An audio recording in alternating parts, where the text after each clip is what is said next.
नोंदणी करत असताना किंवा CSRला ॲप्लिकेशन करत असताना सर्वप्रथम त्यांच्याकडं कागदपत्र पाहिली जातात आणि ती कागदपत्र कोणती आहेत? तर आपल्याला 1860 1950 हे नोंदणीकृत असणं गरजेचं आहे. आपल्या संस्थेचं पॅन कार्ड असणं गरजेचं आहे. संस्थेकडं टॅन कार्ड असणं गरजेचं आहे. इन्कम टॅक्स डिपार्टमेंटकडून तुम्हाला 12A ATG मिळाला पाहिजे.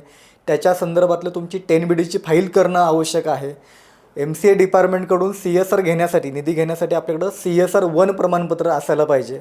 त्याच्याचबरोबर आपल्याकडे 3 वर्षाचं ऑडिट कंप्लीट असायला पाहिजे. 3 वर्षाचा आपल्याकडं कार्य अहवाल आपण जे काही काम केलेलं आहे याच्यापूर्वी ते आपल्याकडं असायला पाहिजे.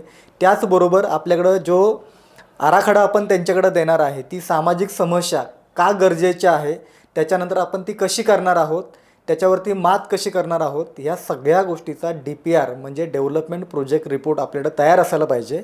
आणि फक्त तो तयार असून नाही चालणार, तर आपल्याला कंपनीचा पण अभ्यास करावा लागेल की जी कंपनी आपल्याला CSR देणार आहे, ती CSR देणारी कंपनी कोणत्या पॉलिसीवरती, कोणत्या प्रकल्पावरती काम करणार आहे.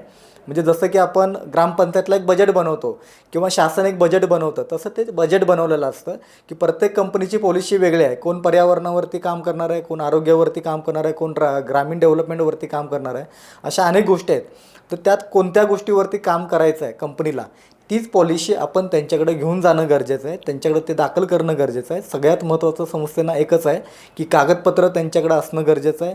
2 नंबरला नॅशनल CSR डेव्हलपमेंट पोर्टल किंवा नॅशनल CSR एक्सचेंज पोर्टल किंवा MCA डिपार्टमेंटचं जे काही CSR पोर्टल आहे, याच्याकडं जाऊन तिथं माहिती घेऊन तिथं ऑनलाईन पद्धतीनं आपण ॲप्लिकेशन करू शकतो. आणि त्याच्यानंतर मग DPR आपण सादर करून आपण CSR आपल्या संस्थेला मिळवू शकतो आणि समाजामध्ये ज्या काही असणाऱ्या समस्या आहेत त्या सोडवू शकतो.